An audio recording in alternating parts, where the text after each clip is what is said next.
بسم اللہ الرحمن الرحیم جزا اللہ ان محمدًا ما ہوا اہلہ۔ حضرت ابی بن کعب رضی اللہ عنہ سے روایت ہے،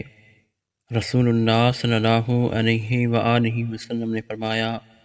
رمضان کے سوا کسی اور مہینے میں مسلمانوں کی سرحد پر خطرے کی جگہ ایک دن ثواب کی نیت سے اللہ عز و جل کی راہ میں ٹھہرنا 100 سال کی عبادت یعنی اتنے عرصے کے روزوں اور تہجد سے زیادہ ثواب کا باعث ہے، اور رمضان کے مہینے میں مسلمانوں کی سرحد پر خطرے کی جگہ اللہ عز و جل کی راہ میں ایک دن ثواب کی نیت سے ٹھہرنا 1000 سال کی عبادت یعنی